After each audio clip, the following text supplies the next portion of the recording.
finalement, les risques, il n'y en avait pas. Ce que je disais, c'est, voilà, ça foire, tu retrouves un boulot derrière, tu vois. Si j'avais su tout ce qu'il fallait faire, j'y serais sans doute pas allé. Et aujourd'hui, des gens viennent me voir en disant comment on fait, machin. Je dis, mais j'en ai aucune idée, mon gars. Il y avait une forme de décence à pas prendre la parole quand on dit on travaille beaucoup. Ouais, on travaille beaucoup. Mais on est assis derrière un bureau à s'envoyer des conneries qu'on a vues sur Internet et à se dire, est-ce que nous, on créerait pas notre propre colis sur le sujet? Pas un travail. Tu vois, le travail, ce que je disais, c'est remonter les caisses de bière le soir, avoir mal au dos, etc. Tu vois. On s'est souvent définis comme des artisans avec Benoît et moi, ça me va très bien. Ça nous a aussi poussé à ne pas vouloir surcapitaliser sur Topito, en se disant vraiment faire grossir la mariée à mort pour le revendre à son climax et partir faire autre chose. Parce que non, nous on était bien dans ce qu'on faisait. On a eu une ou deux propositions, on se dit mais pourquoi faire en fait? Tu vois, tu prends ce que tu as envie de prendre dans les conseils qu'on te donne. Quelqu'un qui me conseille de faire ça et ça de mon argent, il a sans doute raison. Est-ce que ça m'intéresse? Non.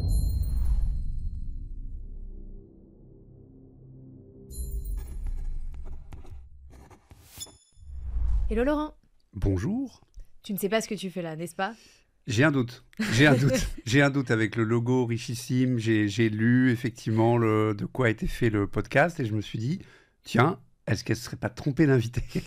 Bah on verra à la fin. Hein, je suis là, pourtant. C'est une amie en commun qui nous a qui a fait les présentations, Christine Bérou, pour ne pas J'ai confiance en elle, donc si je suis là... Et moi aussi, j'ai confiance en elle. C'est grâce à elle ou à cause d'elle, on verra à la fin. Exactement, comme tu diras, on fera les comptes à la fin. Moi, j'ai écouté ton épisode que tu as fait avec elle sur son podcast. J'en profite pour lui faire un petit peu de promo au passage. Ça fera une écoute. Et je pense qu'il y en a eu plus d'une. Mais je t'ai effectivement découvert. Tu fais partie de ces entrepreneurs qui ne sont pas sur le devant de la scène.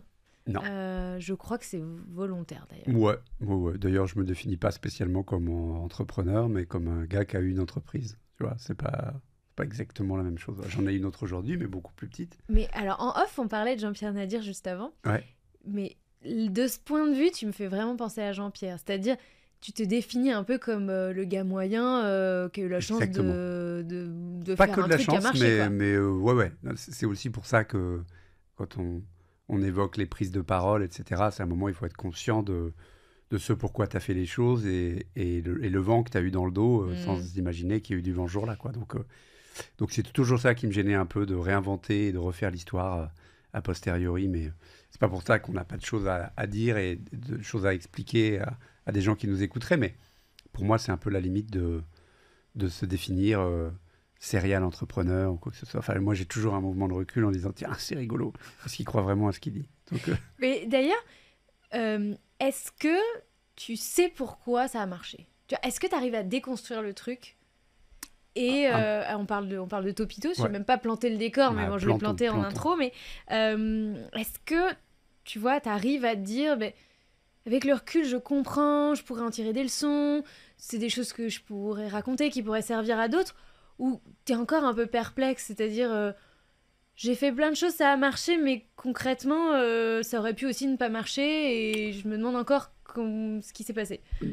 Avec le temps, vu qu'on a été quand même... j'ai fait ça pendant plus de 15 ans, on a le temps quand même de se poser la question de pourquoi ça marche, et comme il y a eu une forme d'acceptation d'un marché qui changeait, tu vois, quand on a commencé, tu as un blog, c'est un blog où les gens doivent venir pour te lire, et puis au fur et à mesure du temps, ils peuvent te lire partout où ils vont. Donc ça veut dire que notre métier d'éditeur, il change. Donc de ce point de vue-là, on a appris en même temps que les rails se posaient, tu vois. Donc, vous avez essuyé les plates de pas mal de choses. De plein de choses qui étaient nouvelles pour nous. Ouais. Mais je pense que ce qu'on a bien su faire, c'est s'adapter à ça, tu vois. Comme je disais chez Christine, la résilience, et Jean-Pierre Nadir était là, avec qui veut être mon associé. Ce mot est complètement galvaudé, parce qu'il l'utilise à peu près pour tout. Mais il n'empêche que cette notion d'adaptation et de se dire que c'est pas des pivots, tu vois, de société, mais c'est de se dire... le métier qu'on a commencé à faire, il a évolué au fur et à mesure des années. Donc ça, je pense qu'on a été assez bon pour sentir un peu l'air du temps. Et puis, il y a, sans doute une part de chance d'arriver avec un contenu qu'on voulait... quand tu fais le constat au début, il te faut un contenu qui doit être adapté au mobile, rapide à lire et adapté à ce que tu produis, c'est-à-dire du divertissement. On n'est pas là pour que les gens y passent 1 heure. Ils peuvent y passer 1 heure en se perdant d'un contenu à l'autre comme on le fait aujourd'hui sur TikTok ou sur Insta.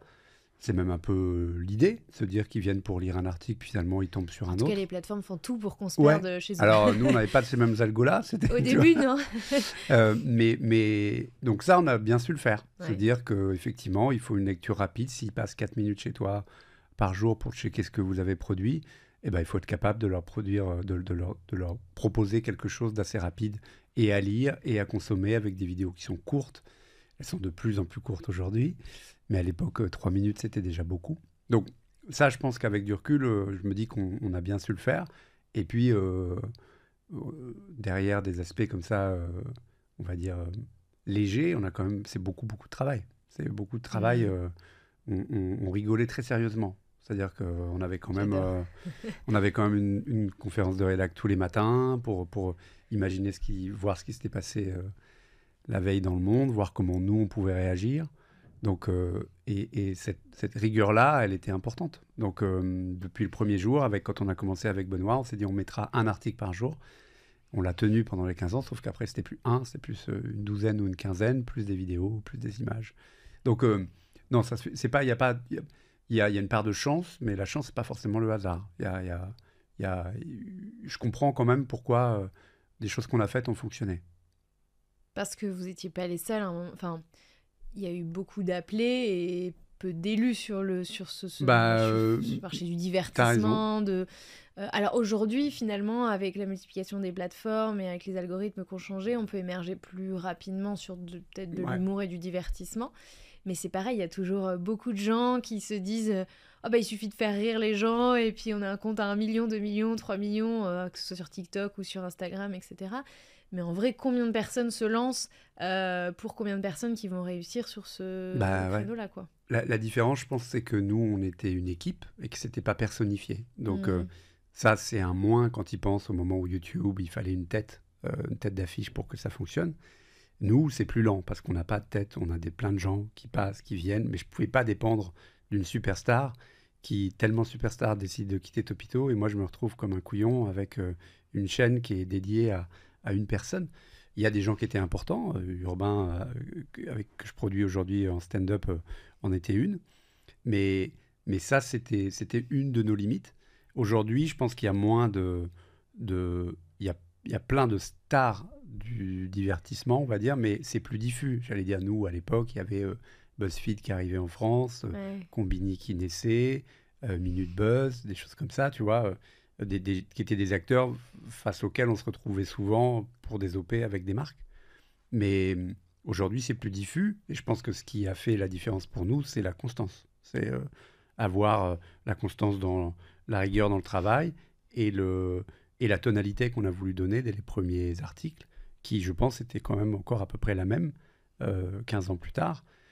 Peut-être un peu édulcorée parce qu'on ne parle pas aux mêmes personnes quand on est lu par nos sœurs, nos mères et deux potes que quand tu es lu par 1 million de personnes par jour. Donc, foncièrement, mais en tout cas, la manière de dire les choses, l'importance qu'on essayait d'accorder aux mots, parce qu'au départ, c'était que de l'écrit, ça, pour nous, c'était quelque chose qui faisait la différence. Et j'avais pas trop de doute face à quelques concurrents que ça finirait par payer sur la durée. Et que lorsque des gens dans la boîte disaient « Ah, t'as vu ce qu'ils font ?» Je dis « Oui, t'as vu ce qu'ils font, mais on en reparlera dans 1 an ou 2. » Et de ce point de vue-là, c'était pas de l'assurance, parce qu'il y avait une part insouciance. Ouais, puis même j'étais pas sûr du tout de moi en le disant, mais quand même, il y avait des trucs où je me disais, il y avait des lignes qu'on franchissait pas dans le cadre de ce qu'on acceptait de dire ou de pas dire, tu vois, on n'a jamais fait de vidéo de GI qui viennent et qui retrouvent leur fille à l'école ou leur chien. C'est ce côté surémotionnel, c'était pas nous. Tu vois, il fallait qu'il y ait une forme de légèreté dans l'humour qui nous soit propre, qui soit peut-être un frein pour des OP, pour ce genre de choses-là, mais il fallait que ce qu'on produise nous ressemble. Pour faire le lien un peu avec le sujet de l'argent, après j'aurais envie de parler un peu de ton parcours, ton enfance et tout, mais Parlons. Vous vous lancez en 2006. Avec Benoît, ton associé. Il faut replacer les choses dans leur contexte. Moi, je crois que j'ai ouvert mon compte Facebook en 2008. Donc, je crois que ça existait en 2006, mais franchement, c'était plus un truc corpo. On ne savait pas trop à quoi ça servait. Donc, voilà, on était quand même bien dans les prémices de l'Internet. Évidemment, toutes les plateformes qu'on utilise aujourd'hui n'existaient pas. YouTube n'était pas utilisé comme c'est utilisé aujourd'hui. Il n'y avait pas TikTok, il n'y avait pas Instagram, il n'y avait pas Snapchat et il n'y avait pas tout ça. Vous vous lancez sur du divertissement en ligne et sur un format média, en fait, qui globalement, à l'époque, était monétisable quasiment qu'en pub, avec de la pub, etc. Combien de temps vous mettez avant que ce truc-là vous rapporte de l'argent, quoi? En fait, on le crée comme un espèce de side project, quoi, enfin de hobby, de petites conneries qu'on voulait faire à côté du taf. Mais rapidement, vous vous êtes mis à plein temps quand même. Non, en fait, moi je travaillais encore chez Yahoo. Okay. Avec mon associé, on avait essayé quelques sites comme ça, un peu débiles de divertissement, qui nous permettaient on avait quand même un petit savoir-faire sur Internet, mais on l'utilisait pas vraiment pour des choses qui nous plaisaient. Pas que mon boulot chez quelqu'un Yahoo ça me plaisait, tu vois. J'étais entouré de gens que j'aimais bien, mais ce qu'on produisait me faisait pas lever la nuit, quoi. Donc là, on s'est plutôt dit, et si on faisait du contenu drôle et potache, on va dire. Et ça, on l'a tenu pendant presque un peu plus de 2 ans et demi, sans se poser la question de savoir s'il y avait de l'argent derrière. Ok, donc, en side business. Ouais, il y avait un petit peu d'argent qui rentrait, mais pas grand-chose, quelques milliers d'euros. De la pub ? Ouais, de la pub. Mais on avait assez peu de trafic, donc on a réussi à mettre 1 ou 2 articles sur la home de Yahoo. Donc forcément, à l'époque, on a eu un peu plus de trafic. Et moi, chez Yahoo, Yahoo avait revendu quelques après l'avoir racheté. Et donc, je me retrouve avec des nouveaux actionnaires qui voient un peu les vieux comme des ficus. Et moi, je suis un de ces ficus. Donc, ils me demandent plutôt Ah non, pas vieux en termes d'âge, mais vieux, ça fait presque 8 ans que je suis dans la boîte. Okay. Donc, j'ai un salaire de quelqu'un qui est là depuis plus longtemps que les autres. Et puis, un poste, je travaillais un peu pour l'Europe. Donc, voilà, il y a une réorg. Je ne me vois pas dans l'organigramme. Et je me dis, tiens, mon nom n'apparaît pas, ou alors ils ne l'ont pas mis dans la bonne police, mais... Blanc sur blanc. Voilà, c'est ça. Et puis, il se trouve que je suis viré 2-3 mois après. Okay. Donc, c'est à ce moment-là où je dis à Benoît et mon autre associé de l'époque, c'est peut-être le moment d'essayer sérieusement de faire quelque chose de ce site qui avait quelques centaines de milliers de lecteurs par mois, quoi. Par mois, ok. Ouais. Donc, quand même plusieurs centaines de milliers à l'époque. C'est déjà ouais, alors énorme. Après, ça peut, tu sais, t'as des fois un article qui explose. Ouais. Tu sais plus vraiment comment, parce qu'il fallait effectivement, il n'y avait pas les réseaux sociaux pour être ces relais un peu naturels. Et Facebook, oui, on tournait un peu autour. Je te dis, on s'était posé la question avec Benoît de savoir si on créait une page ou pas. Et vraiment, je pense que c'est la réunion la plus importante qu'on ait faite sans en avoir conscience. Et on se dit, qu'est-ce qu'on va mettre dessus ? On va pas mettre des photos de nous en train de travailler, quoi, tu vois.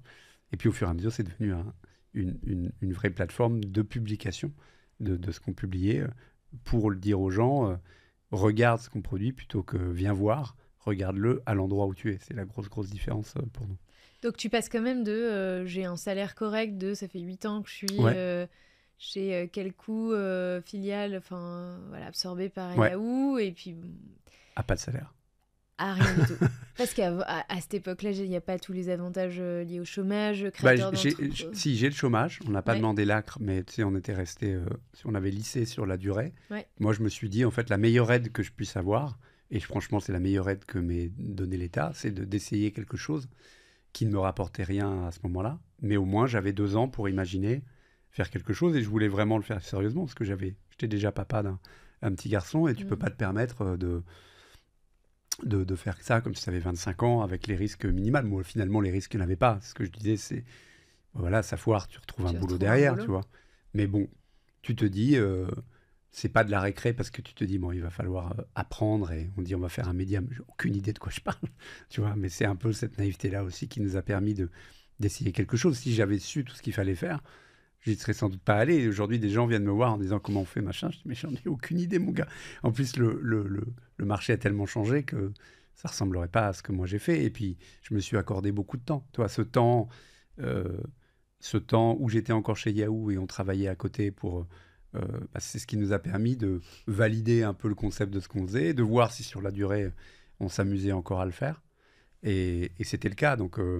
là, on se dit, ouais, on tente quelque chose où on s'y met à fond, quoi. Donc, il y a un de mes associés de l'époque qui, lui, va quitter son boulot pour venir, et l'autre qui met un peu plus de temps à partir. Et du coup, le match, après, se fait moins, parce que moi, j'ai l'impression qu'on en a moins besoin à ce moment-là, et que ça met même potentiellement un risque le fait que moi, je puisse le faire à temps plein si on le divise par 3 au lieu de 2, quoi. Ouais. Est-ce qu'à cette époque-là, tu te sens libre de dire je touche le chômage alors que j'entreprends? Parce que j'imagine, vous faites quand même un peu de chiffre d'affaires à côté. Ouais, mais c'est ridicule, c'est en quelques milliers d'euros et tout reste dans la boîte. Ouais. C'est-à-dire qu'on ne s'est jamais sorti 1 euro sur cette période-là. Donc moi, j'ai l'impression... Mais c'est fait pour ça, en fait. Exactement. Normalement, le chômage est fait... Pourquoi est-ce qu'on le touche pendant 2 ans, pendant qu'on engrange de l'argent dans notre société? C'est pour se constituer la trésorerie de précaution, parce qu'après, on va en avoir besoin. C'est ça, il fallait... c'est pour nous rendre les entreprises plus résilientes, les entreprises plus petites ou plus grosses. Majoritairement, les gens créent des petites des solo-entreprises en général. Mais moi, je sais que en plus, j'en ai bénéficié pendant plus longtemps, que j'en ai quasiment bénéficié pendant 4 ans du chômage. Pas mal. Par...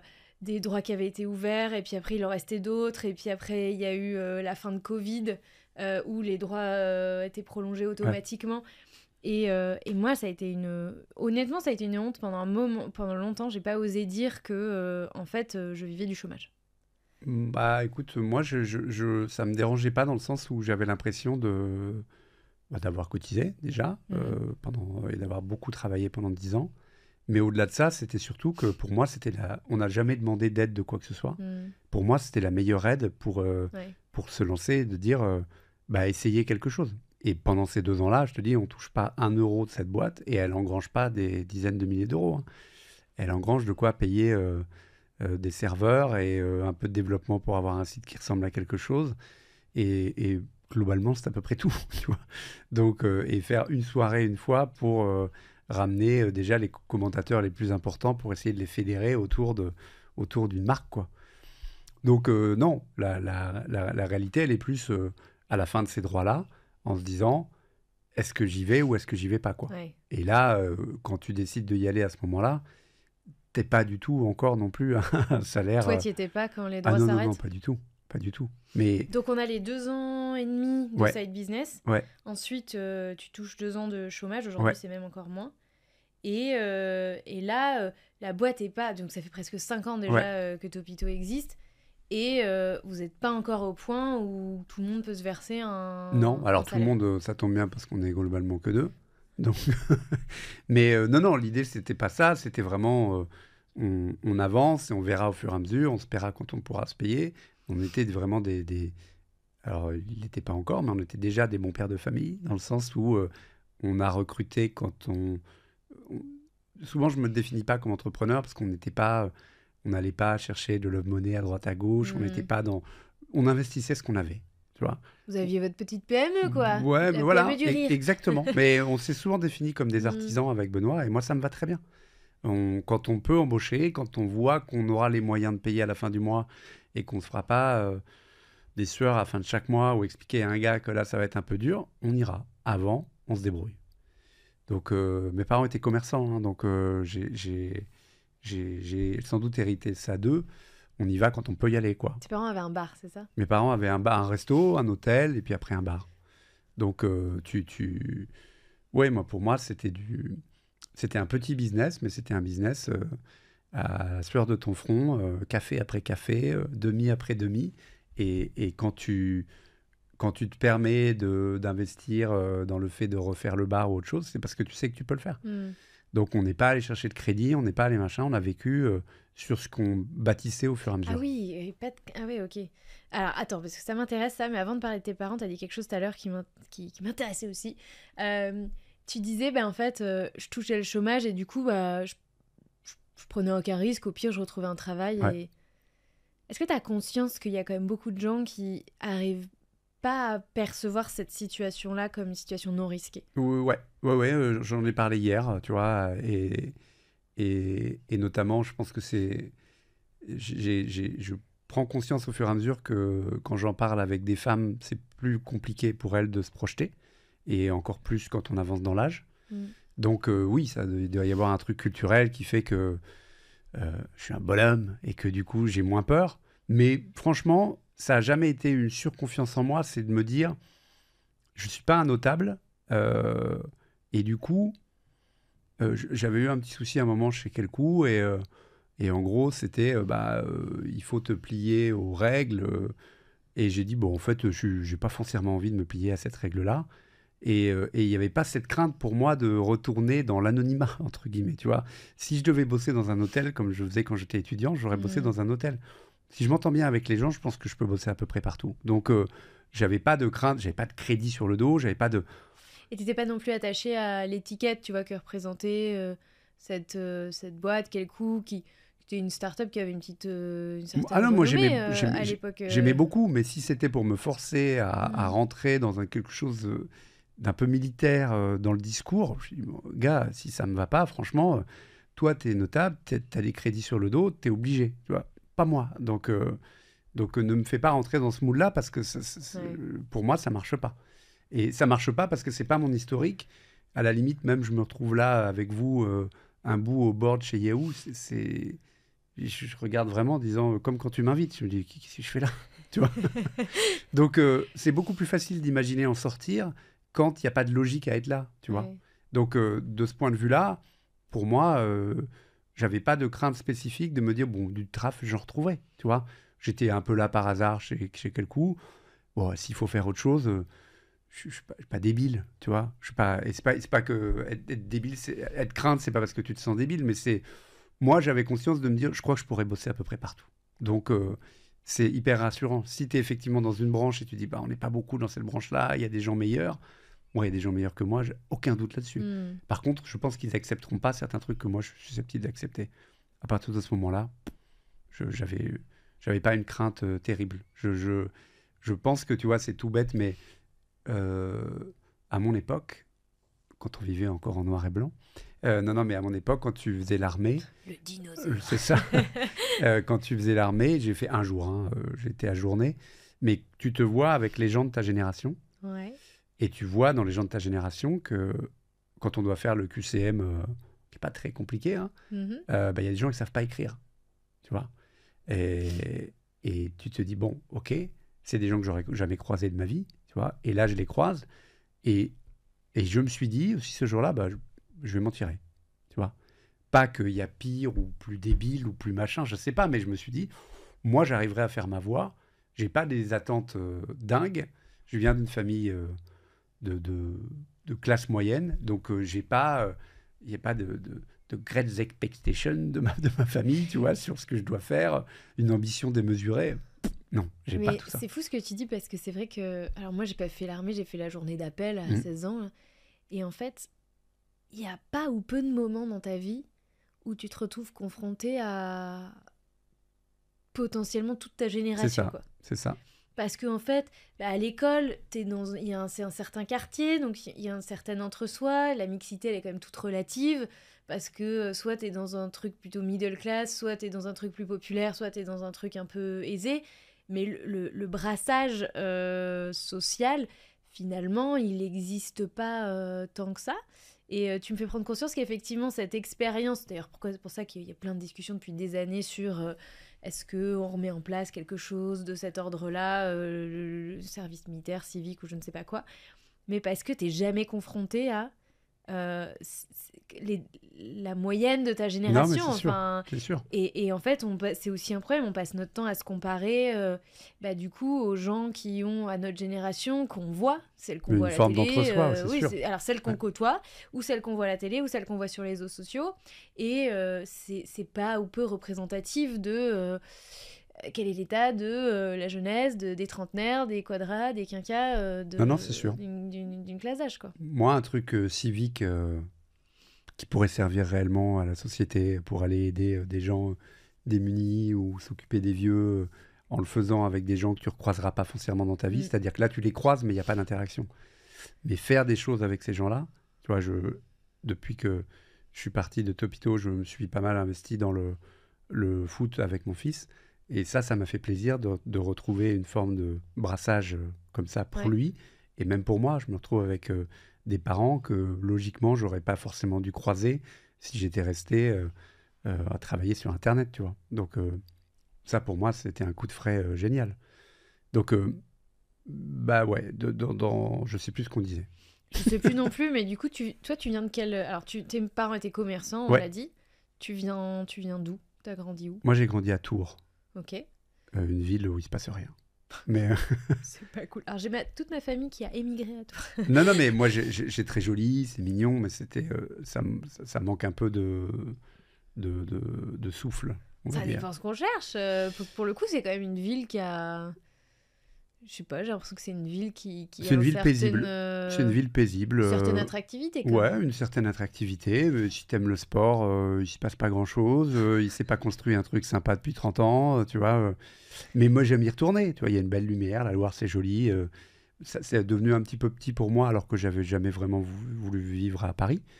Mais j'y serai toujours attaché. C'est là que j'ai encore la plupart de mes potes, ma famille. Tours, c'est particulier sur une carte pour moi. Mais je n'ai pas foncièrement envie... J'aime y retourner, mais je n'ai pas envie d'y retourner y vivre. Tes parents ont toujours été commerçants? Mes parents ont toujours été commerçants, de ce que je me souvienne. J'ai appris à marcher dans un bar et ils ont eu ça jusqu'à récemment, jusqu'à ce qu'ils arrêtent. À la retraite? Ouais. Et qu'est-ce que ça t'a... Quelle différence ça a fait dans ta trajectoire, tu crois, d'avoir des parents quelle culture ça t'a transmis? Alors... les deux choses les plus importantes, je pense, c'est l'autonomie, un peu. Tes parents, être commerçants et avoir un bar, c'est ne pas avoir d'heures, tu vois. Donc, à un moment, il faut te débrouiller. Autonomie parce qu'ils travaillaient souvent et que du coup, tu devais souvent Ok. Ils travaillent tout le temps. Donc, j'ai eu la chance d'avoir des grandes sœurs qui m'ont aidé. Tu n'es pas du tout abandonné par tes parents. C'est juste qu'ils ont des priorités qui est de faire tourner le commerce pour que nous, on mange tous les 5, quoi.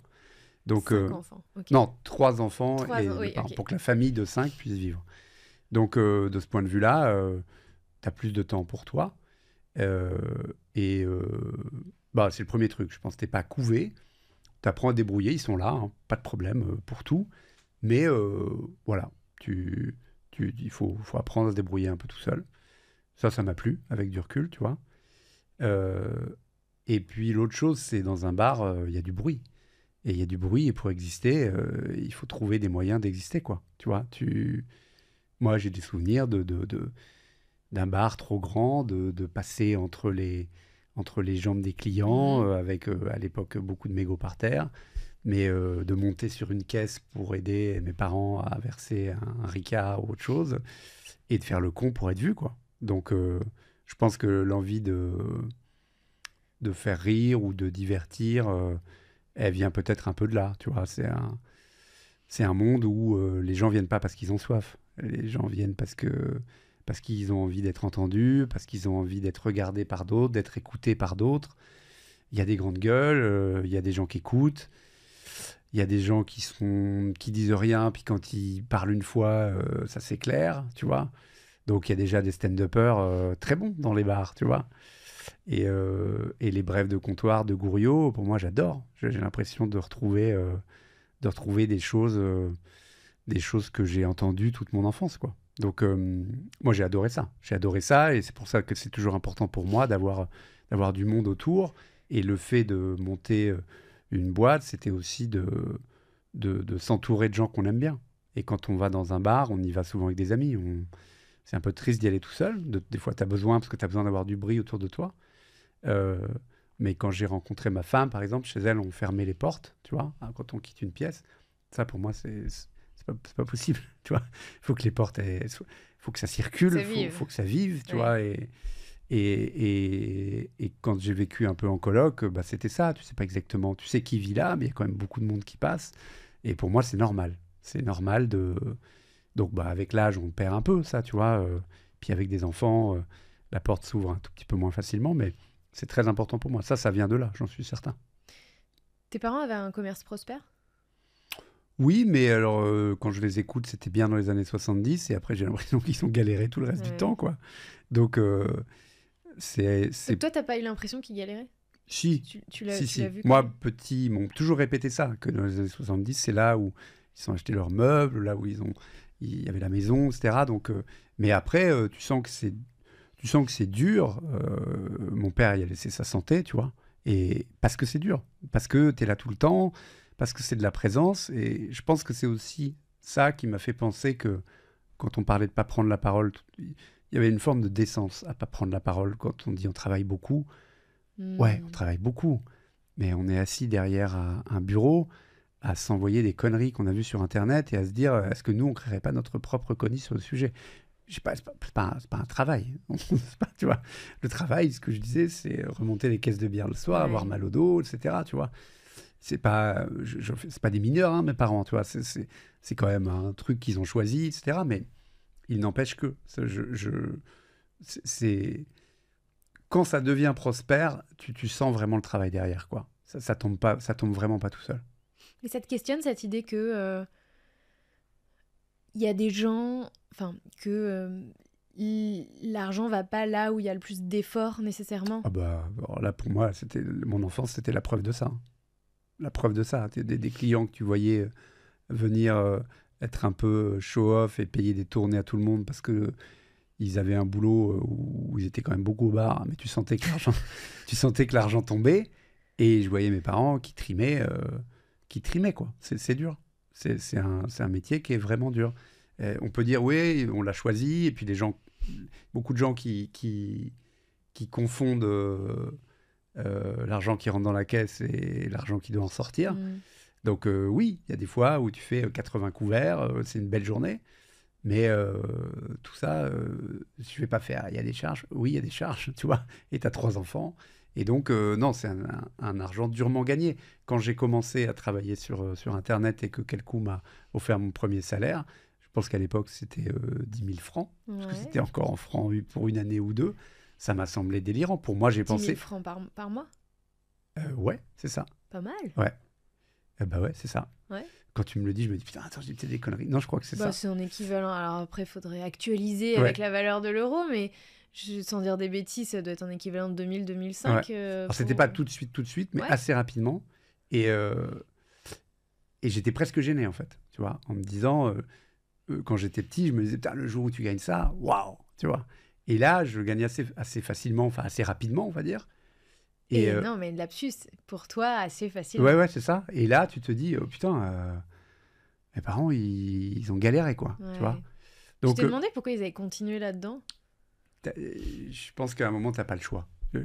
D'abord, tu as acheté un fonds de commerce, il faut le rembourser. Tu rembourses un fonds de commerce sur une dizaine d'années. Donc bah, voilà, tu es là pour 10 ans, quoi, tu vois. Sinon, tu y laisses trop de plumes. Ils ont été là finalement pour 40 ans, quoi. Ouais, mais tu passes de boîte en boîte, entre guillemets. D'abord un hôtel, puis après tu prends un resto, puis après tu le revends. C'est vrai qu'ils ont aussi... Donc en fait, tu en changes 3 fois de commerce quasiment sur une carrière comme ça. Donc à un moment, c'est comme nous, hein, tu te dis, c'est ce que je sais faire, donc je vais le faire, tu vois. Puis tu as quand même l'impression, je pense avec le temps, j'avais fait mon mémoire de sociaux sur le métier de patron de café. C'est quoi en fait, tu vois, parce que si tu réfléchis bien, c'est pas... servir une bière, tu vois, au bout d'un moment, si on te montre, tu sais servir un demi, quoi.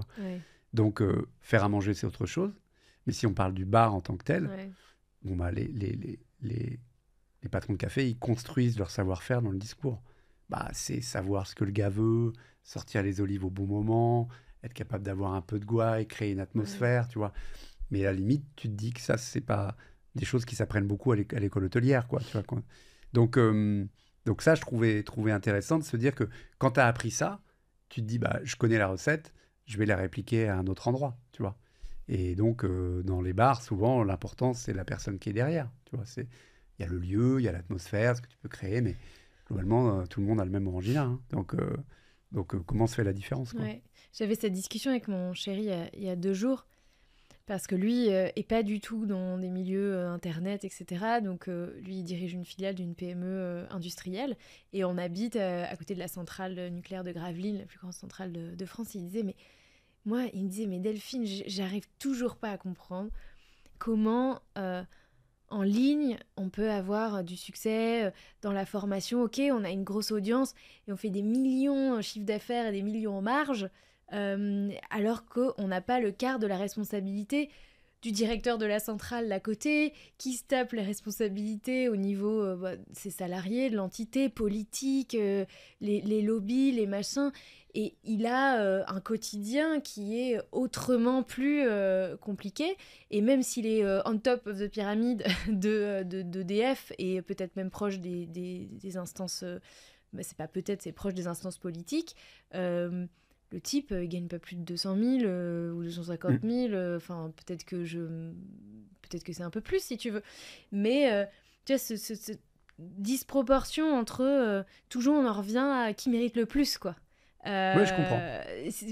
Parce que finalement, pourquoi on irait prendre le job où on est obligé de se casser le cul avec des responsabilités à n'en plus finir, effectivement, alors qu'en réalité, il y a plein d'autres trajectoires qui sont... plus cool, je mets des guillemets, et plus rémunératrice. Après, le truc, c'est est-ce qu'on est vraiment capable de changer de trajectoire quand on a commencé dans une trajectoire ? Moi, quand mes parents commencent, ils n'ont pas fait forcément énormément d'études, l'école hôtelière, et puis pigier, des choses comme ça. Et donc, quand tu te mets dans une voie pour te dire, je vais peut-être essayer de me débrouiller tout seul en étant commerçant, tu peux difficilement imaginer... prendre un boulot de salarié derrière pour avoir peut-être moins de responsabilités. Et devenir directeur d'une centrale. Ouais, tu vois. Non, mais c'est pour ça que je pense que dans l'absolu, est-ce que les gens ont vraiment le choix ? Le choix, oui. Pour moi, on a toujours le choix. Maintenant, la vie est ainsi faite que on est encore beaucoup conditionné par ce qu'on va faire, soit comme étude, soit à la sortie de ses études. Ouais, mais c'est pour ça que je te dis le choix. Et tu vois, quand moi j'ai fait un peu de socio, donc ça s'appellerait l'habitus, tu vois. Ouais. Tu vis avec ton capital culturel, ton capital social, etc. Donc l'étendue des choix pour moi quand je sors du bac avec mes parents commerçants, ils sont contents que j'ai mon bac, ils veulent que je fasse des études, mais j'ai pas cette pression d'un gamin qui devrait faire HEC parce que son père l'a fait. Donc ma gamme de choix, elle fait que ça, je ne l'envisage même pas. Tu vois.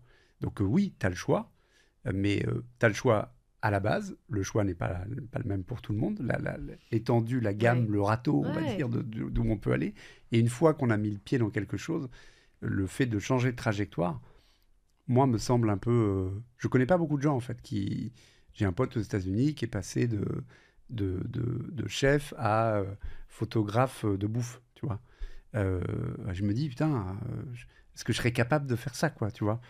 Moi, je pense que quand on est dans une ligne... Les Américains, c'est incroyable. Tu peux avoir un Master of Arts et finir ingénieur à coder. Bah, c'est ça. Et moi, je pense que c'est plus difficile aujourd'hui. Tu verras jamais ça en France.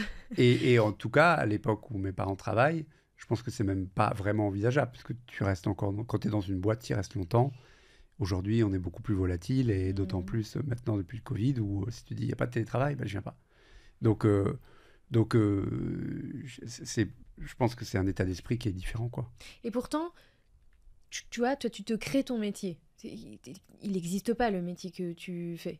Tu crées, t'innoves déjà dans une industrie qui n'existe même pas encore, et donc tu te crées un métier qui n'existe pas. Ça te questionne à ce moment-là, et ça questionne ton entourage, de te dire mais qu'est-ce que tu fais au juste, Laurent ? Même il me le pose la question encore aujourd'hui, hein, tu vois. Donc j'essaie d'expliquer. Ça paraît nébuleux complètement pour ma mère, un peu pour mes sœurs, mais elles lisent un peu plus ce que je fais. Donc tes sœurs font quoi ? Mes sœurs, j'en ai une qui a travaillé longtemps en douane, dans différentes boîtes, et une qui est instite. Et elle a la vocation. J'étais son premier élève quand j'étais gamin, tu vois. Je devais faire les bons, les mauvais élèves. Donc, elle, c'est ça. Tu jouais à la classe avec ta sœur. C'est ça, exactement. Enfin, elle me forçait à jouer à la classe, c'est pas... Moi, je jouais à la bibliothécaire quand j'étais jeune. Ben voilà. Donc, oui, je sais plus ce que j'allais dire, tu vois. Ça ne devait pas être passionnant. Non, je te demandais ce que faisaient tes sœurs, et effectivement, je ne sais plus exactement pourquoi, mais c'est pas grave, on va raccrocher à une autre question. Non, mais je te questionnais, voilà, j'ai le truc. Je te questionnais sur le fait que c'était pas un vrai métier, que tu te l'étais non, mais oui, alors là, oui, pardon, c'était ça. De toute pièce, et que effectivement, bah, ta mère et tes sœurs qui ont mis du temps à peu près. Ah oui, même mes potes à Paris, le dimanche soir, quand ils parlaient du taf, je dis ouais, j'ai pas envie d'y aller. Non, mais toi, t'as pas un vrai travail. Parce que aller à un endroit rigoler avec des gens pour essayer de produire du contenu rigolo. Quand la télé, ça aurait été très concret. Ça aurait été, tu vois, c'est un vieux média, entre guillemets, donc on se dit, ok, je comprends, il faut des gros moyens derrière, puis la télé, c'est sérieux. Il y a des trucs vus à la télé, tu vois, vus sur Internet, tu vois. ça parle pas beaucoup, donc oui. Mais je suis d'accord avec ça, et ça n'a pas beaucoup changé, hein, parce qu'en fait, aujourd'hui, tu vois, mon métier, il est exclusivement en ligne. Qu'est-ce qu'elle fait? Elle est sur les réseaux sociaux. Tu vois, cette phrase, elle en dit long sur la considération que les gens en pensent que tu fais. Parce que, mais c'est quoi ce métier? C'est pas la vraie vie. De toute façon, déjà, ne pas aller au bureau, c'est pas trop la vraie vie. Être sur les réseaux sociaux et parler à des gens, c'est pas trop la vraie vie. Et donc, t'as pas une vraie vie, meuf, quoi. Et je pense que c'est encore plus difficile aujourd'hui, dans le sens où, quand on a créé ça, comme il n'y avait pas les réseaux sociaux, créer du contenu ou essayer d'être drôle dans les vidéos ou autre chose, finalement, c'était réservé à, pas à peu de gens, mais à un nombre beaucoup plus infime qu'aujourd'hui. Ouais. Aujourd'hui, j'essayais d'éduquer un peu les gamins du foot sur l'utilisation des réseaux sociaux, etc. Et je leur disais, aujourd'hui, vous êtes un média. Vous avez la possibilité, au même titre que moi qui avais des employés, de créer du contenu, de créer des vidéos, et vous n'êtes pas à l'abri qu'il y ait une de ces vidéos qui explose. Donc aujourd'hui, c'est peut-être encore plus difficile à expliquer. Alors, ça peut s'appeler influenceur, ça peut s'appeler, etc. Mais c'est encore plus diffus avec beaucoup plus de gens. Avant, quand tu expliquais que tu finissais par dire « Ok, je crée du contenu, mais bon, j'ai un média et il y a un moment au max 35 personnes. » Bon, ok. Ah, donc c'est une entreprise, il y a des bureaux. Bah, si vous voulez, vous regardez, j'ai des bureaux, j'ai même des chaises. Tu vois, donc c'est très concret, tu vois. Donc on a fini par le faire comprendre. Je pense que quand les articles, tu voyais pas foncièrement s'ils fonctionnaient ou pas. Moi, je le voyais dans les stats.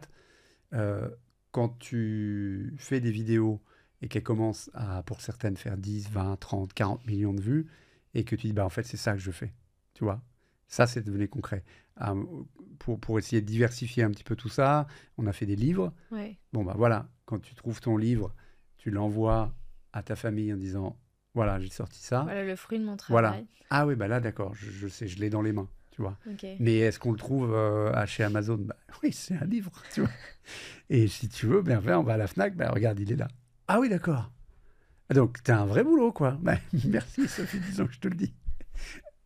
Mais on en revient aussi à l'utilité, parce que je vois bien qu'il y a quand même ce truc de, même si tu fais un vrai boulot, que tous les jours tu te lèves, tu crées du contenu, mais que ce contenu, c'est du voyage, c'est de te filmer en train de faire des gâteaux, ou vraiment le pur lifestyle, il y a vraiment ce truc de ça n'est pas un métier.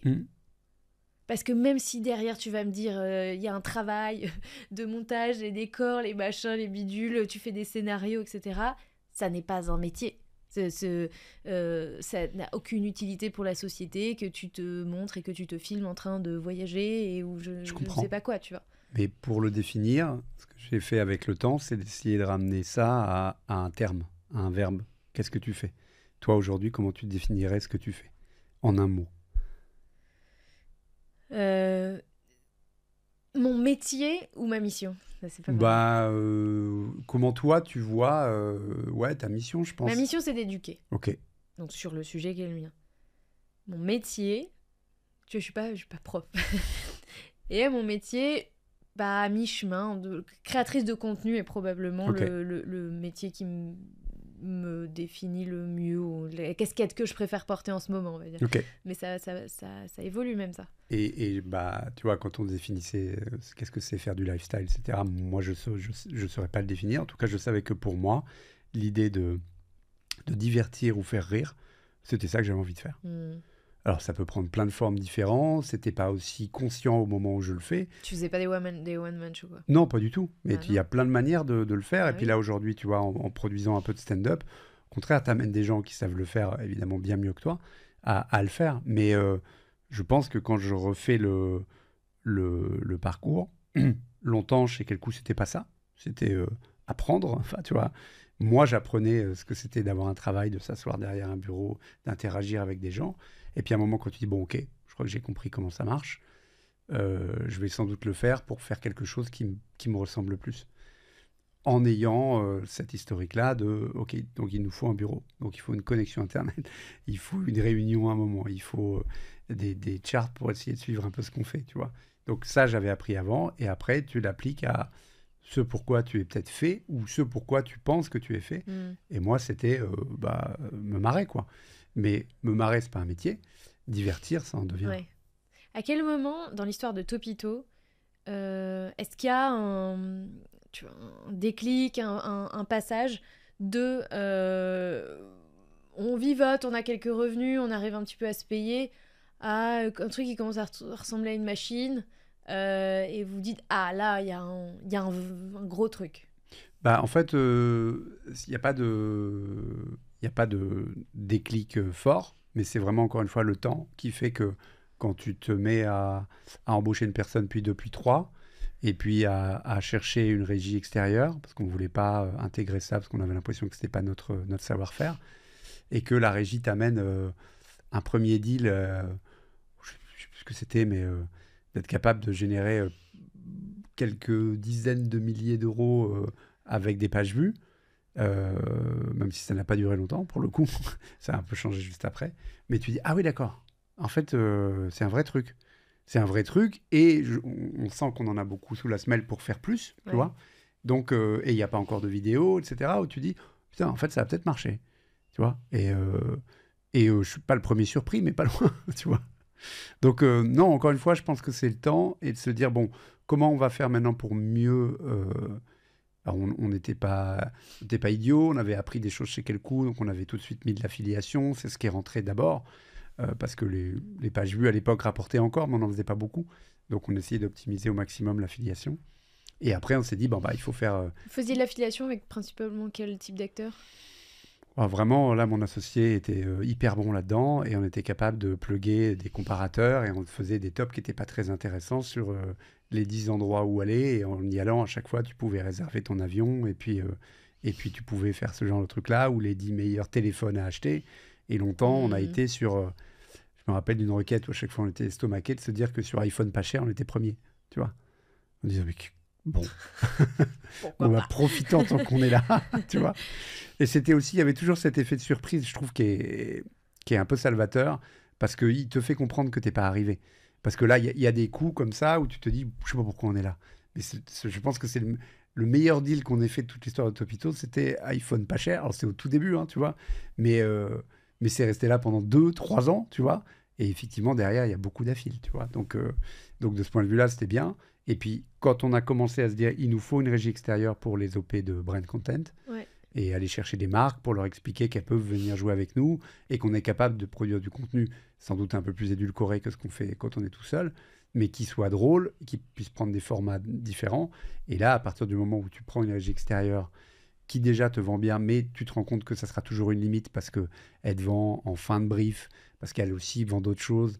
Et donc, puis, ce que tu fais est quand même particulier. Donc, on s'est dit, il faut... Ça rentre pas dans les cases, en fait. Non, voilà, c'est ça. Donc, finalement, vous l'avez créé, votre régie. Eh ben, on l'a créé.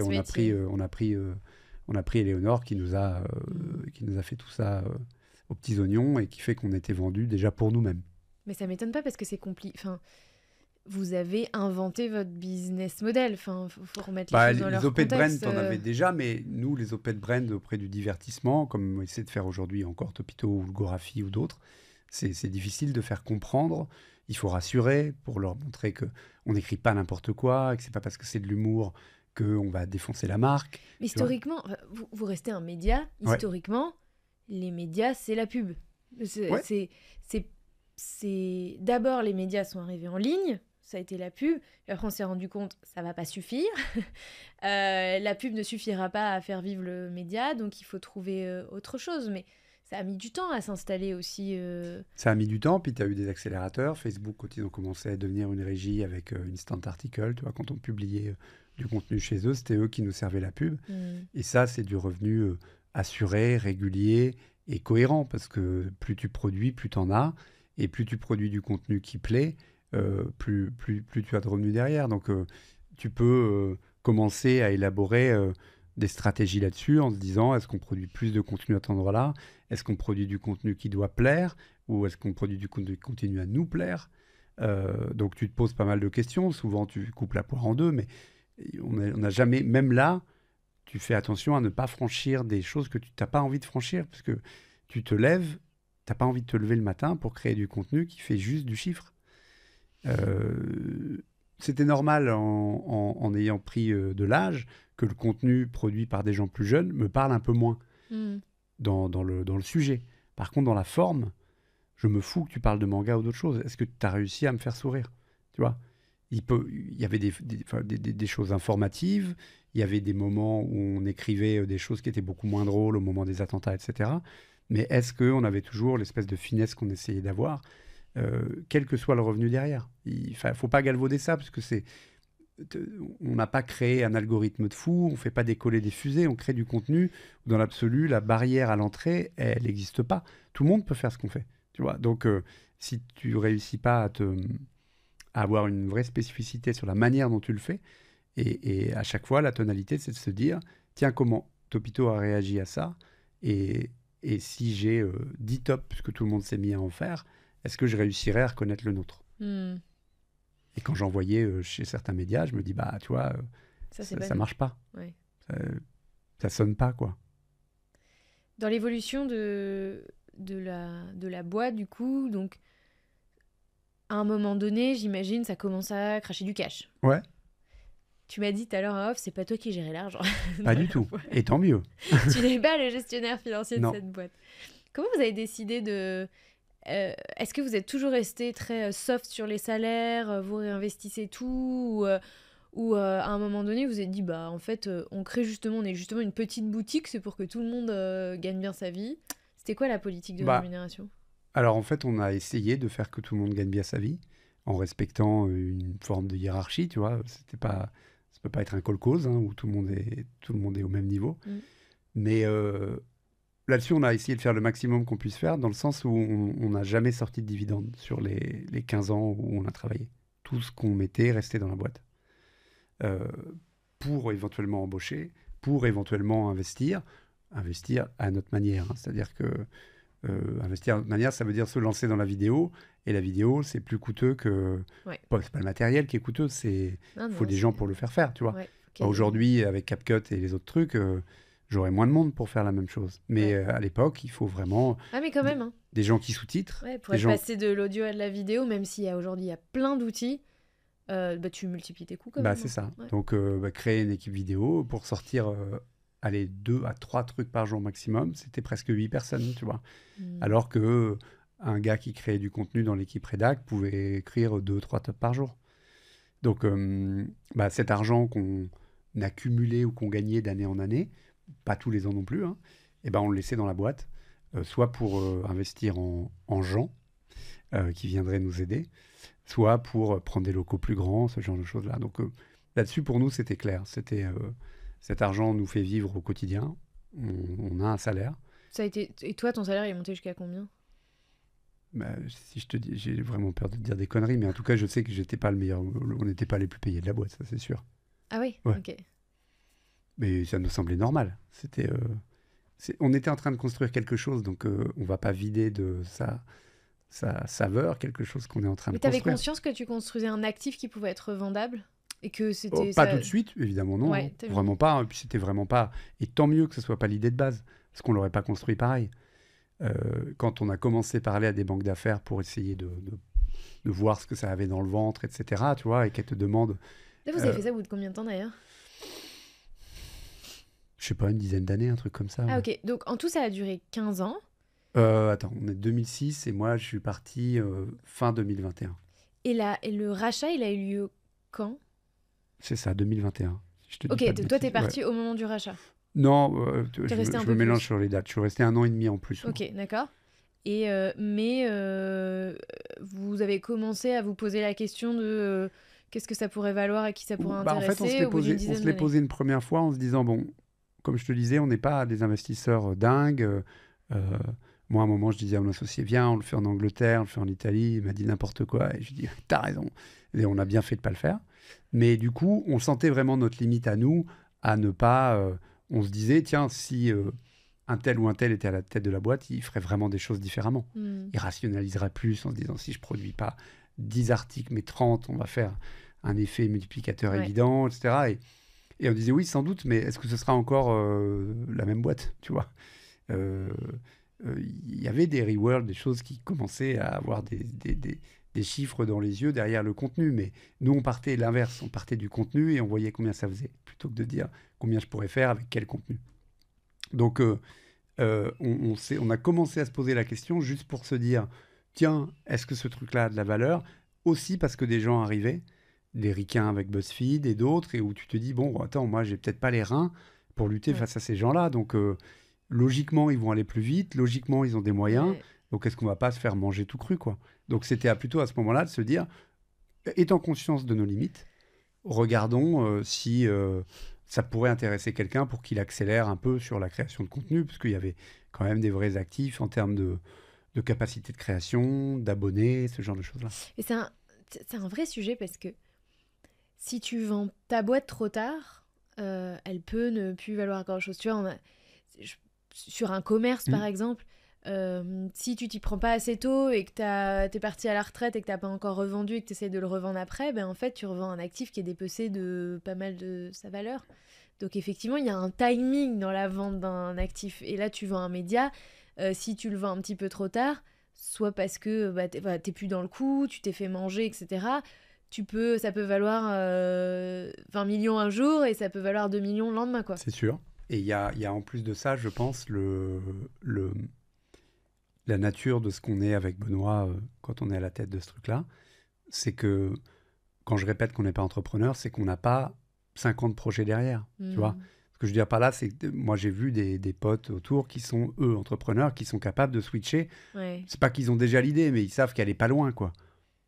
Moi, laisse tomber, j'ai une idée il y a 15 ans, elle fonctionne, c'est déjà un miracle, hein. Donc, donc, me demande pas d'en avoir une autre, quoi, tu vois. Et puis une autre, dans un autre contexte, ça voudrait dire, en étant conscient de ce que c'est maintenant de créer une boîte, c'est c'est quand même beaucoup de travail. Donc tu te définirais comme un entrepreneur par hasard. En fait, tu es devenu entrepreneur parce que c'était la nature de ce que tu as fait, mais avant tout, c'est juste parce que tu as une idée ouais, c'est ça, qu'on l'a amené, et qu'elle a pris, et que, je te dis, en n'étant pas trop idiot, le truc, on arrive à le faire fonctionner. Le fait d'avoir des parents qui se débrouillaient aussi par eux-mêmes en n'ayant pas de patron, je pense qu'inconsciemment, ça te libère de ce point de vue-là, la preuve que c'est faisable, tu vois. Mais ça nous a aussi poussé à ne pas vouloir surcapitaliser sur Topito, en se disant vraiment faut faire grossir la mariée à mort pour le revendre à son climax et partir faire autre chose. Parce que non, nous on était bien dans ce qu'on faisait et ça nous plaisait de venir au boulot au quotidien. Donc oui, tu pourrais dire ok, je pourrais imaginer le vendre. On a eu une ou deux propositions, tu te dis mais pourquoi faire en fait, tu vois. À un moment, pourquoi faire? Un peu plus tard, tu te dis pour capitaliser sur tout ce qu'on a fait, on a créé des caplas. Et est-ce que je ne vais pas faire tomber la tour en ajoutant un? Donc là, tu commences à te dire, j'ai des bases solides, mais ça reste une tour que j'ai construite moi, et je ne suis pas architecte. Hein. Donc, il serait peut-être temps de faire quelque chose, tu vois. Donc, moi, je sais faire rire les gens. Attendez. Non, mais tu vois, on a tous plus ou moins le syndrome de l'imposteur, tu vois. Quand ça commence à grossir, et moi, on me demandait mon avis sur comment voyez-vous le marché dans 5 ans, je dis, c'est une blague, dans 5 jours, je vois déjà pas, tu vois. Donc, je sais pas ce que je mange ce soir, tu me demandes quel est le marché dans 5 ans.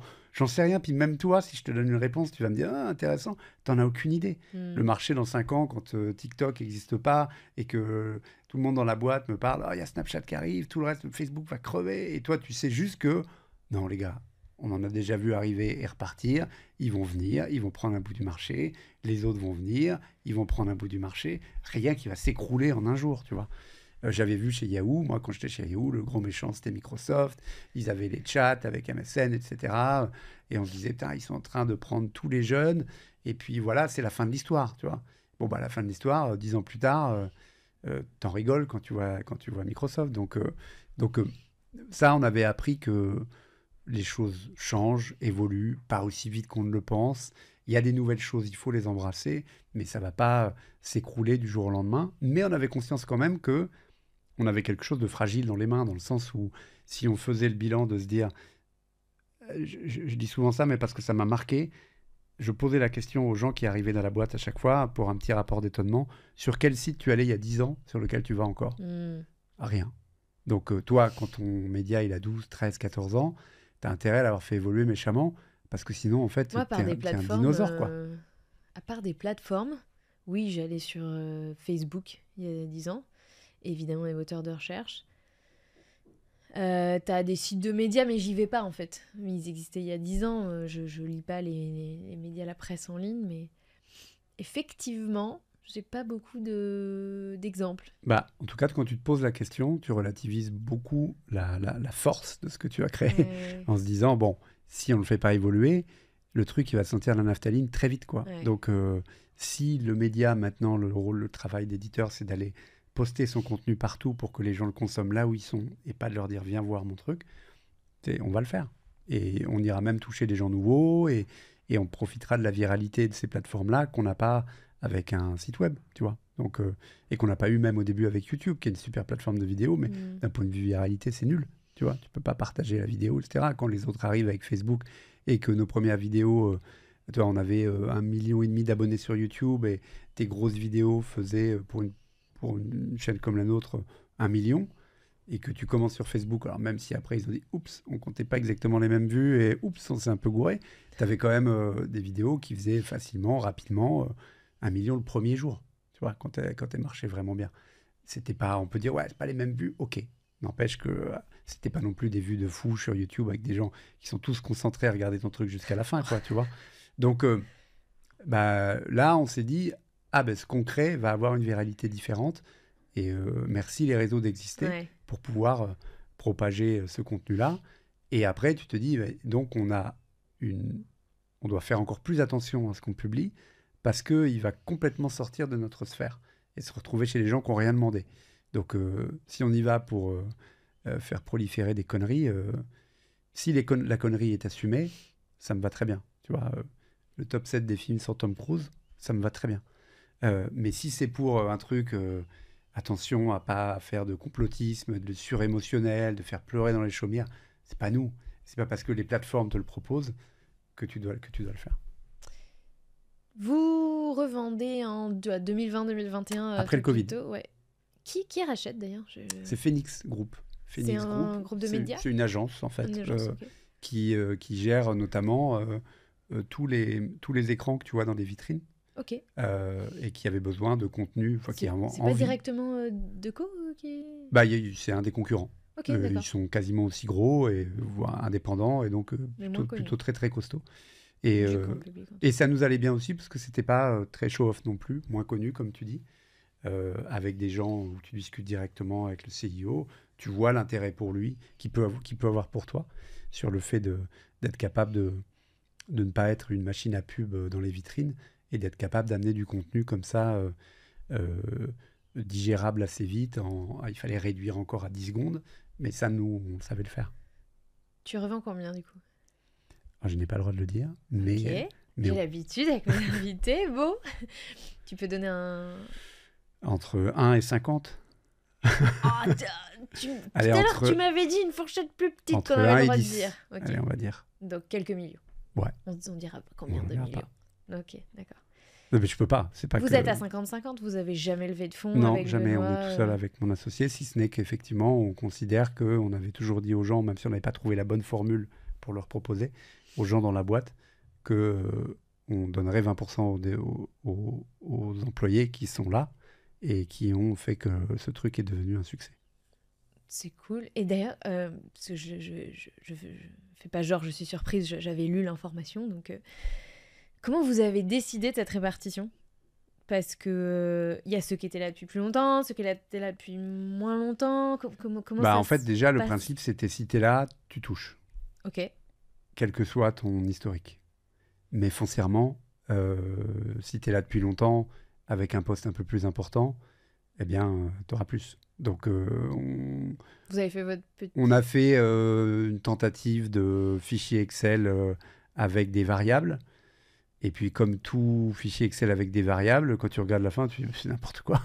Donc, on a adapté les variables comme ça nous semblait légitime. Okay. Vous avez fait un peu au cas par cas, au final Ça, c'est devenu au cas par cas, parce qu'on n'était pas 200 non plus, tu vois. Mais en tenant compte vraiment de ces variables. C'était notre point de départ. Ouais. Après, on les faisait évoluer, à la hausse ou à la baisse. on les ajustait, mais c'était important pour nous. C'était un peu frustrant pour les gens qui n'étaient plus dans la boîte. Mais dans le format qu'on avait pu proposer, c'était le mieux qu'on puisse faire. Ok. Vous connaissez, t'as d'autres exemples de boîtes qui ont fait ça? Parce que franchement... Moi, je pense qu'elles l'ont fait, pour celles qui l'ont fait, elles l'ont fait de manière plus pro que nous, avec des BSPCE, ce genre de choses-là. Mais parce que moi, j'en avais eu chez Quelco, tu vois. Donc, j'avais conscience de... Tu savais qu'il y avait des mécanismes, ouais, mais en fait, c'est que vous n'avez jamais pris le temps de le faire. Alors, on a essayé, mais quand tu les prends, c'est un peu tard. Et puis nous, imaginez ça au début de notre boîte, tu vois. Il y a peu de... Alors si, maintenant, on est plus sensibilisé dans la tech, et il y en a qui le font assez rapidement. Mais c'est vrai que ça ne te semble pas être le sujet prioritaire au début, quoi. Bah non, je trouve que ça l'est rarement, pour être non, honnête. Et puis ça donne... Déjà, c'est la survie de ta boîte, en général. Ouais, non, mais ça donne même une croyance en ce que tu fais beaucoup trop importante par rapport à ce qu'on avait dans les mains. Donc, on a cherché différents formats. Et soit c'était trop tard, soit ça ne fonctionnait pas. Donc, on a dit, bon, on se débrouillera. Qu'est-ce que ça a changé pour toi, de gagner ces quelques millions? Qu'est-ce que ça a changé franchement, au quotidien? Ouais. Rien. Mais rien. C'est-à-dire, j'habite au même endroit. Ouais. Je fais globalement les mêmes choses qu'avant. J'ai exactement les mêmes... T'as fait quelque chose de cet argent ou pas? Rien. Okay. Et quand je te dis que je voyais que tu travaillais sur la gestion financière... Ne dis pas que cet argent est sur ton compte courant. Oh, il est pas loin. Mais il est bien...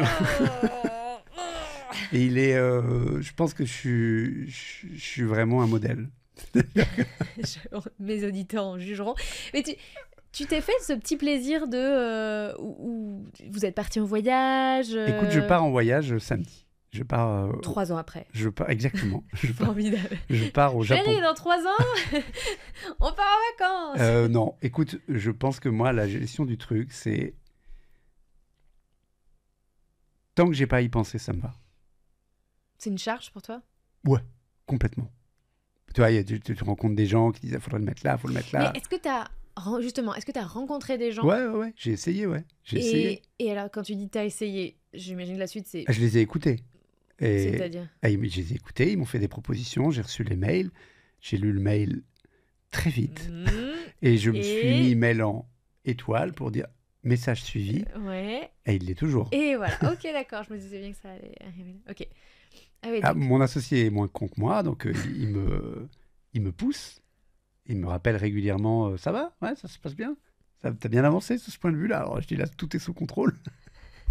Non, c'est... Pour les gens que je rencontre, c'est incompréhensible. Ouais. Pour moi, c'est très compréhensible. Mais justement, c'est quoi la projection des gens? Les gens se disent, tu devrais en faire 3 petits points. Tu devrais le placer, tu devrais faire ça, tu devrais acheter un appart, tu devrais... Et ils ont raison sur tout. Ouais, ok. Et alors? Tu vois, moi... Là où tu habites, tu n'es pas propriétaire? Si, mais je l'étais pendant Topito. Okay. Ouais. Ce que je me dis, c'est que si j'écoutais tout le monde, j'aurais pas fait Topito. Tu vois, quand on a été dans des process de vente, tu rencontres des avocats qui te disent « Attention, cette partie-là, elle n'est pas carrée. Cette partie-là, il faut vous protéger, etc. » Et moi, au début, j'écoute tout le monde et je me dis « Ah ouais, ils ont raison, putain. » Et à un moment, elle te dit « Non, mais là, il faut reparler à tous tes employés et puis dire ça, dire ça. » Je dis « Mais pas du tout. En fait, t'es à risque. » Et je dis « Mais ouais, admettons, allez, je suis à risque. Si je t'écoute au premier jour où on fait Topito, je fais pas Topito. Tu vois. Donc, à un moment, tu prends ce que tu as envie de prendre dans les conseils qu'on te donne. Donc, il y a des conseils qui sont plus importants que d'autres. Là, oui, quelqu'un qui me conseille de faire ça et ça de mon argent, il a sans doute raison. Est-ce que ça m'intéresse? Non. Est-ce que mes enfants sont un peu plus à l'abri qu'ils ne l'ont été? Oui. Est-ce que ma femme est un peu plus à l'abri? Oui. Le reste, je devrais faire mieux. Ok. Il y a plein de choses dans ma vie où je devrais faire mieux. Et notamment sur la gestion de l'argent. À partir du moment où je n'ai pas l'impression que ce soit n'importe quoi et qu'il il soit au moins quelque part et pas sous mon oreiller. Et d'ailleurs, il serait peut-être mieux sous mon oreiller que là où il est en ce moment. Je ne sais pas. Eh bien, oui, ok, je vais faire mieux. Je vais faire mieux. Je vais faire mieux dans les mois qui viennent parce qu'on va, on va partir 1 an habiter au Québec. Et donc, je me suis dit, bon, il faut que je clean ça avant de partir un peu à l'étranger. Et puis, comme j'ai besoin de créer une filiale là-bas, eh ben, je dois mettre les choses au carré, quoi. Tu vois. Donc, il m'aura fallu du temps. L'étape entre on me fait une recommandation et je le fais, c'est quoi? T'as pas suffisamment confiance en la personne ou t'as envie de te former un petit peu pour comprendre et pas juste suivre une recommandation? Alors, il y a un peu de ça. Je pense que, effectivement, la confiance, bon, quand tu passes par une banque, les gens peuvent être très gentils, mais tu te dis, bon, quel intérêt il a à me vendre ça, lui, sa gestion sous mandat, machin. Déjà, gestion, mandat, 2 mots qui m'emmerdent. Et si en plus je dois parler avec quelqu'un qui m'explique ce qu'il a fait, tu vois. Donc, il y a cette idée de confiance. Ouais. Après, tu rencontres des gens extérieurs où là, l'idée de confiance se pose encore plus. Et ce qui te dit te semble légitime. Et quand il te parle, tu te regardes, tu te dis, mais pourquoi je l'écouterais lui, tu vois? Pourquoi lui? Moi, je pense qu'il faut que je passe par des gens que je connais, tu vois. Et ce serait plus simple pour toi d'avoir... par exemple, tu vois, Benoît, t'as jamais recommandé son... Si. Mais je le connais au quotidien, donc je vais pas lui faire confiance. Si. Je pense que pour le coup, on l'a fait un peu dernièrement, et c'est lui que je l'appelle, et c'est avec lui que je le fais, tu vois. Au final... Et à l'inverse, lui, il est pas d'intermédiaire pour tout. Et ça nous a sauvé de plein de trucs pour Topito, tu vois. Mais presque trop. Parce que c'est cette notion de presque jamais faire confiance, tu vois, elle est presque maladive. Ouais. Donc moi, à l'inverse, je dois être au milieu de tout ça parce que oui, effectivement, c'est bien de pas trop faire confiance, mais c'est bien aussi de pas trop se faire chier. Donc Benoît a fait les choses en direct. Ouais. Ok. Ouais. Benoît, ton associé, parce qu'il a beaucoup lu et qui s'est dit parce que lui avait envie de s'informer, en dessous d'une somme qui ne sont pas des sommes dingues. Hein. Enfin, quand je dis ça, c'est terriblement connard, mais c'est pas des trucs qui font que j'arrête de bosser de toute ma vie, tu vois. Donc il s'est dit, en dessous de ça, il vaut mieux le gérer tout seul. Et il me le dit, Laurent, j'ai regardé, il vaut mieux le gérer tout seul et tout. Je dis, super. Bah, tu m'en reparles la semaine prochaine. Qu'est-ce que tu fais aujourd'hui, Laurent? Alors aujourd'hui, pendant Topito, on avait créé une société de production à côté pour pouvoir payer notamment les artistes qu'on faisait jouer dans les acteurs ou stand-uppers qu'on faisait jouer dans nos vidéos. Ouais. Et puis, on avait en parallèle créé du stand-up en parallèle de Topito. C'était logique de se dire... Vous avez créé du stand-up? Enfin, on a créé un plateau de stand-up qui s'appelait Topito Comedy Night, qui s'appelle toujours. Il y en a une nouvelle le 12 avril. Et c'est sous forme de festival? Alors, non, il y a un lieu, on a d'abord joué dans un bar gratuit, ouais. Rue Montorgueil. Et puis, c'était les débuts des plateaux de stand-up. Là, on fait la 10e saison. Donc, on a eu tout de suite... faut oublier tous les comédie clubs qu'il y a aujourd'hui à Paris. Donc, tu fais quasiment notre deuxième soirée. Il y a Blanche Gardin, Thomas VDB. Enfin, c'est monstrueux. Quand je regarde les line-up avec du recul, tu vois, devant un drap, c'est ridicule. Mais bon, c'était super. Et après, on est passé dans un théâtre. Et après, dans un deuxième théâtre. Et là, on joue au point-virgule depuis 3 ans. Ok, donc vous avez une soirée qui est à vous au point-virgule. Là, elle est en pause depuis le mois de janvier, mais elle reprend là. Et c'était toutes les semaines un plateau le samedi soir. Ok. Et donc, vous êtes toujours tous les deux dans la boîte de prod? Ouais. Et du coup... Vous êtes un vrai petit couple. Un vrai petit couple. Là, je suis passé gérant tout seul. Le petit couple se sépare. Non, mais il est toujours là et il m'aide évidemment. Mais c'est des projets où moi, j'y vais plus. Et chez Topito, il n'y avait que moi qui m'occupais du stand-up avec... T'avais plus envie de faire ça avec Urbain. Moi, j'avais envie de... En fait, j'avais envie ou besoin... pas de faire que Topito se développe, d'utiliser la notoriété de Topito pour faire des choses que j'aurais pas pu faire seul. Écrire des petits bouquins. J'étais arrivé chez un éditeur, je m'appelle Laurent Moreau, j'écris des trucs bien, on s'en fout. Là, t'arrives... J'ai mis l'homonyme en France. C'est ça, tu vois. Tout le monde, personne tapait mon nom. J'ai déjà écrit plein de livres, mais c'est pas moi. Oui, quand je t'ai cherché, j'ai trouvé pas mal. Il y a des livres pour enfants. J'ai des gens qui me disent, dis donc, t'écris des livres pour enfants? Pas du tout. Mais donc ça, je me suis servi de ça. Et l'éditeur t'écoute parce qu'il y a marqué Topito sur la couverture et que tu sais que tu peux en faire la promo. Donc de ce point de vue-là, les vidéos c'était ça, les livres c'était ça. Et le stand-up, c'était ça. Donc Urbain, lui, commençait à en faire. Il faisait de la vidéo chez nous. Et puis avant, il était rédacteur. Et comme je le trouvais déjà assez bon dans ce qu'il faisait, mais c'était les tout débuts, je dis, si tu veux, on crée une soirée Topito Comedy Night, tu la présentes, et on se fait le line-up tous les deux, etc. Et donc ça, c'était il y a 10 ans, et depuis, ça a pris plein de formes différentes. Urbain, du coup, on a créé son spectacle avec lui, et on le produit depuis près de 4 ans. Il tourne à Paris, il tourne en province. C'est complètement un autre monde. T'es parti dans. Alors c'est un autre monde, mais pour moi c'était le même dans le sens où c'était une extension du rire ailleurs, tu vois. Et que ça avait. C'est super de faire 45 millions de vues sur une vidéo, mais je vois personne rire autour de moi, quoi. Donc, tu vois, tu le sais, des gens t'envoient la vidéo, elle est rigolote, machin et tout. En fait, t'es tout seul, t'as rigolé quand tu l'as conçu ou quand tu l'as vu. C'est ça, on était content de la faire. Après, c'est parti et t'as pas ce... Quand tu vois quelqu'un rire, ça te provoque... Ah bah ouais, là, quand tu fais les premières soirées et que tu vois les gens qui se marrent et tout, ils sont peut-être que 100, puis des fois ils sont 400, et là tu dis, ah ouais, je comprends en gros pourquoi les stand-uppers y vont, quoi. Après, j'ai reçu une humoriste, alors malheureusement, je croise beaucoup les doigts, mais... Elle s'est tellement livrée que elle est pas forcément hyper à l'aise à ce que l'épisode soit publié, mais moi je croise les doigts très fort parce que c'était probablement un des meilleurs épisodes que j'ai enregistré. Je te dirai qui c'est après. Et elle me disait c'est un exercice qui est assez violent. Enfin, elle l'a pas forcément très très bien vécu, le stand-up. Elle en a fait pendant longtemps parce que cette pression de faire rire les gens, elle est pas toujours simple à vivre en fait. Donc, ouais, je comprends, mais en fait, le fait de l'avoir fait déjà en dark, en fait, on voyait pas nos têtes, mais on savait quand même ce qui faisait rire. Tu avais quand même des tournures dont tu savais qu'elles étaient bonnes, des titres dont tu savais qu'ils étaient bons. C'est complètement un autre monde de faire du stand-up. Mais pour Urbain, qui lui à un moment était frustré de ne pas faire que du stand-up, je disais, mais gars, tu es en train d'être obligé d'écrire tous les jours, tu vois. C'est quand même un putain de travail. Le cerveau, ça s'entretient et c'est un mode de fonctionnement. Quand les gens nous disaient comment tu fais pour trouver des tops tous les jours, je dis mais en fait c'est devenu naturel, tu vois. Je vois un truc qui se passe, bah oui, bah c'est la version. Donc aujourd'hui quand Urbain crée des vannes pour son spectacle, il y a cette démarche là qu'il a pu avoir depuis longtemps de voir un truc et ça lui fait penser c'est quelque chose. C'est pour ça que pour moi c'était un peu le prolongement assez naturel. C'est complètement un autre monde, ça fonctionne différemment. C'est un autre monde que le digital, mais c'est un monde qui parfois se rejoint parce qu'aujourd'hui, pour remplir tes salles, tu as besoin d'être bon sur les réseaux. Et pour ça, tu retombes rapidement sur ce que nous, on a fait pendant des années. Donc, on le fait. Et pourtant, paradoxalement, c'est les cordonniers moins bien chaussés. On le fait pas très bien avec Urbain. Enfin, on pourrait le faire mieux. Il le fait bien, mais je pense qu'on peut le faire beaucoup mieux que ce qu'on fait aujourd'hui. Et de ce point de vue-là, pour moi, c'était pas très éloigné. Donc aujourd'hui, cette boîte de production, elle sert en partie à ça. Et qui était ce pourquoi on l'a créé.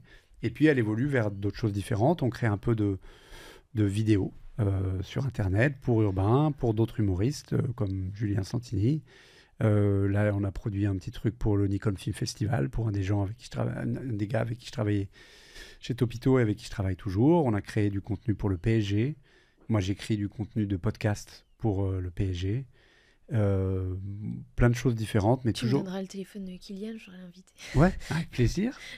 Et puis là, je discute avec des gens qui font du stand-up de manière beaucoup plus costaud, des grosses boîtes que je pourrais un peu aider, peut-être dans la création digitale de contenu sur ce qu'on fait ou ce qu'on fait pas, quoi. Donc, j'ai l'impression que ça me saute un peu au visage des fois sur ce qu'il faudrait faire ou pas faire.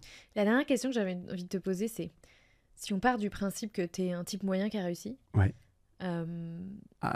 Tout dépend ce qu'on dit réussir. Hein.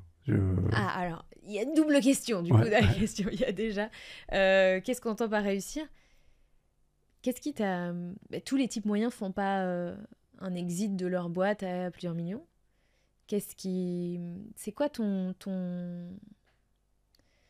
Je sais pas comment l'appeler, mais c'était quoi ta richesse à toi, tu vois ? C'est quoi ta zone de génie ? C'est quoi qui t'a permis finalement de... Sur quoi t'as capitalisé ? Le fait d'être marrant. C'est quoi ton talent ? Voilà. Alors, je pense que je sais réunir les gens. Je vois sur quoi appuyer pour que les gens se parlent, pour qu'ils pour qu'ils fassent des choses ensemble.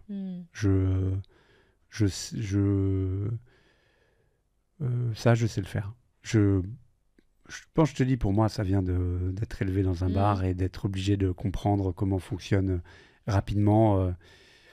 Si tu sens que le gars est bien, il est pas bien, comment ça se fait qu'il parle pas à l'autre, d'où viennent les inimitiés, et au contraire, sur quel truc appuyer pour faire des choses ensemble. Tu vois, l'an dernier, on a créé un petit festival de stand-up dans les Pyrénées, où Christine était venue justement, avec 7 humoristes.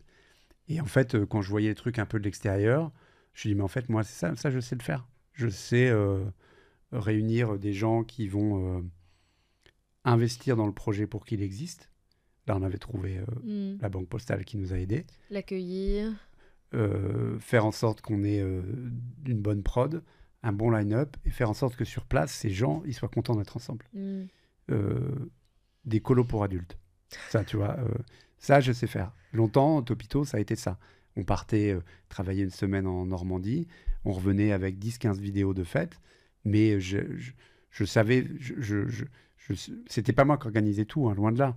Mais je pense que donner les contours pour que ça se passe bien, ça, je sais à peu près le faire. Tu vois, donc aujourd'hui, il y a un peu plus de frustration de faire cette boîte un peu seule, mais dès que je peux, sur des projets, faire rentrer des gens que j'aime bien et avec qui je m'entends bien, je le fais tout de suite. Parce que travailler dans mon salon pour faire ça, réserver des trains pour de la prod, etc., je le fais parce qu'il faut le faire. Ouais. Mais je suis pas bon, tu vois.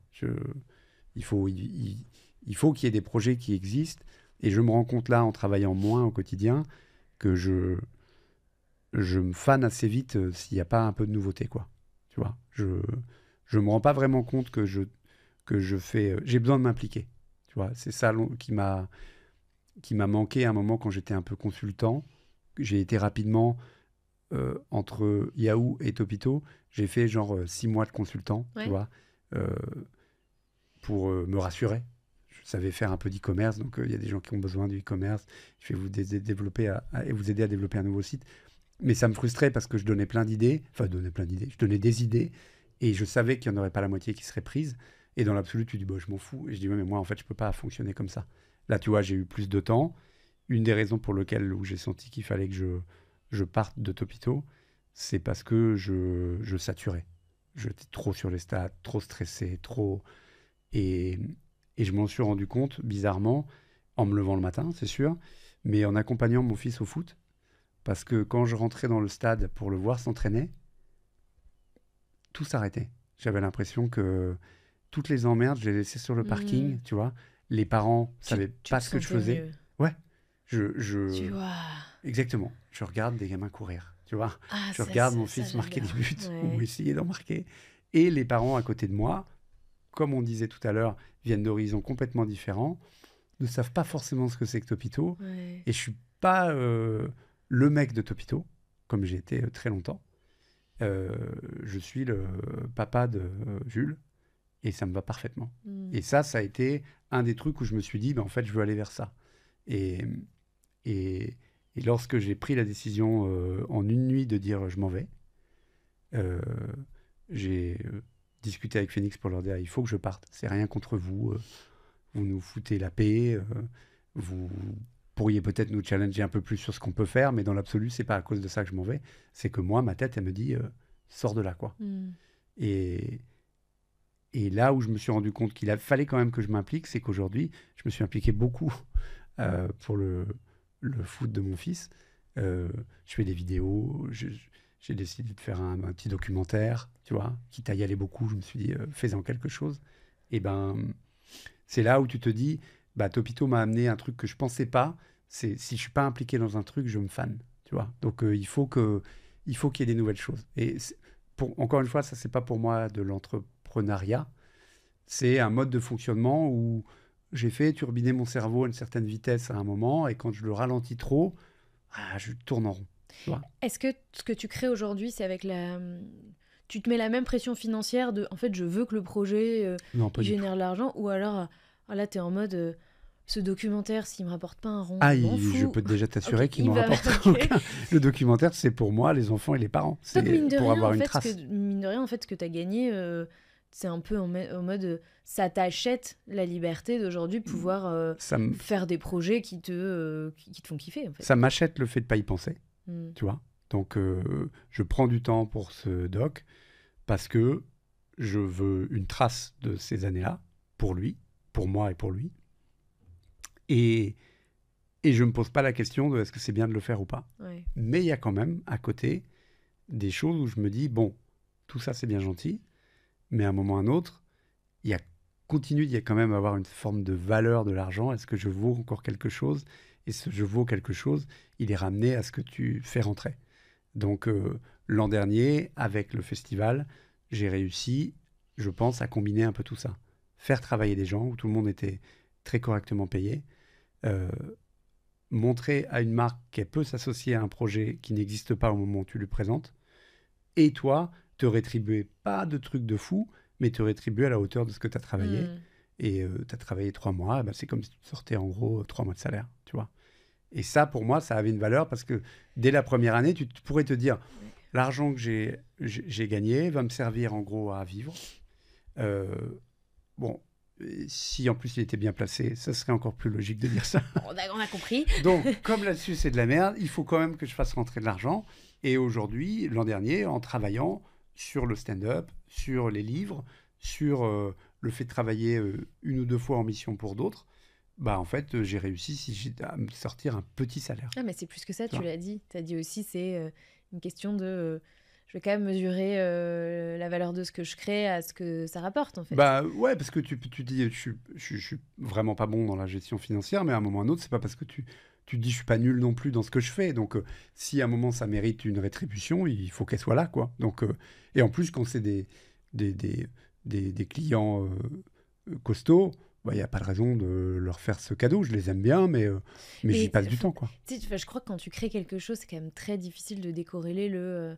si tu fais un film, tu peux être très content de ce que ça donne, mais je connais pas du tout ce milieu-là, mais à un moment donné, si ça devient aussi un succès de salle, ça veut dire que ça a vraiment rencontré un public, tu vois.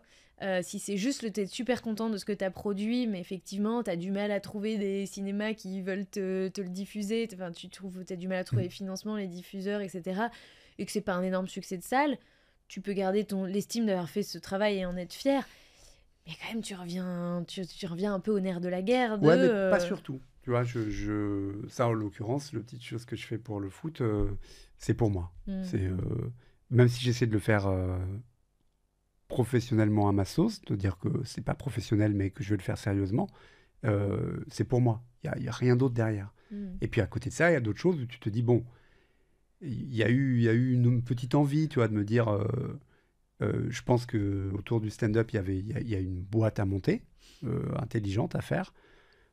Je suis sûr que c'est une bonne idée, mais je suis quasiment sûr que j'irai pas, parce que j'ai besoin aujourd'hui de pas me remettre à fond dans un seul projet.